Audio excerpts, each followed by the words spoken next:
All right, let's talk hockey, Coach. This past weekend at Lake Superior, obviously not what you guys wanted. 2 goals between 2 games. Just kind of what happened with that series. Lake Superior's played well defensively. We'll start there. We had opportunities on the power play that we didn't execute, so the power play's been fighting it a little bit, although we did score one power play goal, which was good. We scored the first goal each night, which was good, and you hope that scoring first, gives you some momentum to score again. Unfortunately, that wasn't the case. A little bit of what we've been going through the last month or so. A penalty here, a missed opportunity here, a turnover there. Just little things that ultimately add up to a big thing. Looking at Friday, it's a 5-1 game. A lot of things kind of unraveled after you scored that first goal. Was it just about their defense? Was it a lack of you guys doing, just not living up to the game plan? How would you break down Friday? We went back after the game and watched that game right away after that night and watched the first 2 periods because by the time the third period rolls around, we got a lot of catching up to do.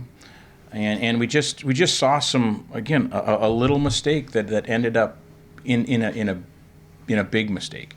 And it wasn't like we were getting outshot 40-10 or anything like that. It was a regular college hockey game, and we just felt like we needed to get some stuff going, and we weren't able to. I wouldn't say we played our best by any stretch.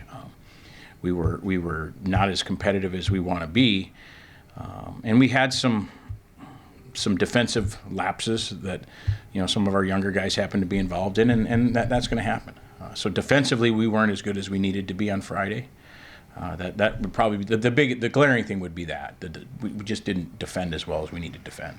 The old adage is the playoffs starts a new season effectively. New mindsets, new opponents, obviously, with Bemidji now. You get to refocus on them. What's the message to the guys this week in practice? We've searched and talked about what we should, we gave them Monday off just because at this time of the year, everybody's a little banged up, everybody's a little tired mentally and physically. So we gave them Monday off. And as coaches, obviously, we talked on Sunday, we talked Monday. The message is that we still believe in this team. Yes, it is cliche, and yes, everybody's 0-0, and everybody's starting over, and you hope that's the feeling in the room. I don't believe our guys have quit. We believe our guys are going to be excited to play on Friday, just like Bemidji believes their guys are going to be excited to play. We're playing a team in Bemidji that we've played 4 times, 2 at home, 2 on the road. We've won 1 in each building, and they've won 1 in each building. So it's an opponent we're familiar with. It's an opponent that we've had some good games against this year.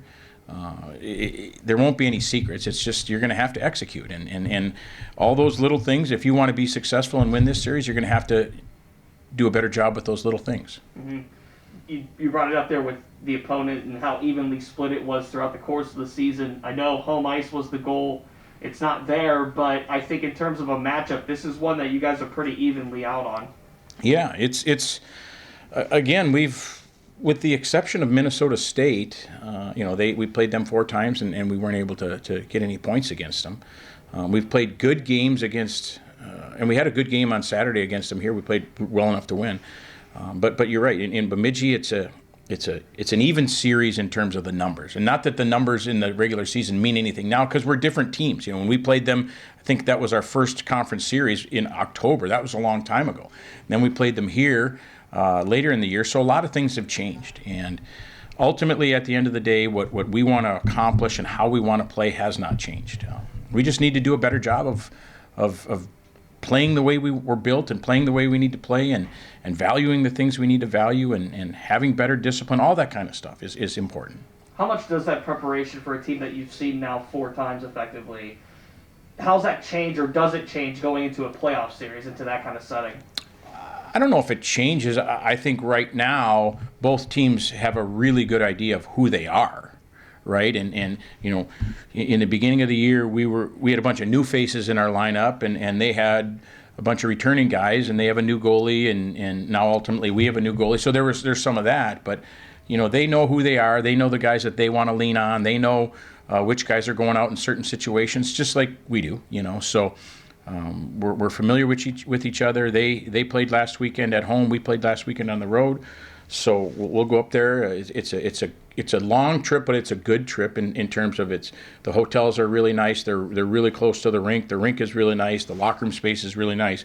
So our guys will be comfortable in that setting, and we know what we need to do to have success. And Bemidji feels the same way. So it's going to be it should be a very competitive series. How do you turn familiarity like that into an advantage for you guys?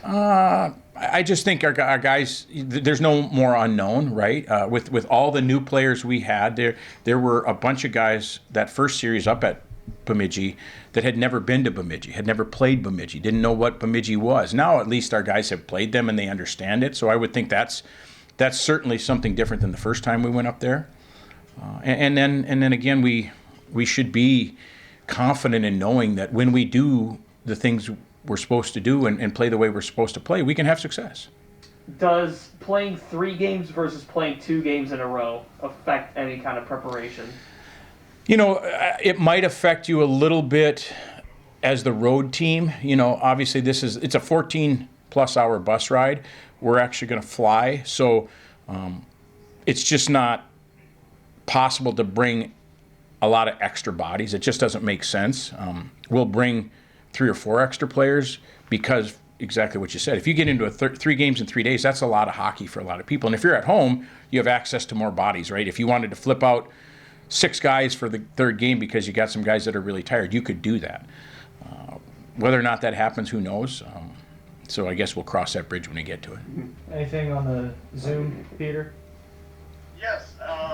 Is there any further discipline that Sam Craig's from the league for his penalty the other night? No, they talked to us about that on Saturday morning, Peter. And again, you've seen us play enough. It's one of those things. I don't think any coach that I know in our league, especially the guys in our league, I don't think anybody wants to see guys put themselves in a situation where they get suspended. And unfortunately, Sam had to put himself in a situation where further discipline was possible. Ultimately, the league, after reviewing it, chose not to. And unfortunately, and Lake Superior had a player who put himself in that same situation and ultimately did get suspended. So it's at this time of the year, you hate to see those things creep up. But Sam is as far as the league goes, he's in good standing.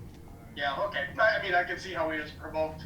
Nothing worse than getting a stick in the back of the legs like that. Yeah, it's whether it's stick penalties or things like there's give and take, and usually there's it takes 2 to tango, as they say, and usually something leads up to those kinds of situations, and unfortunately, in that situation, Sam could have made a better decision, and hopefully this weekend he does.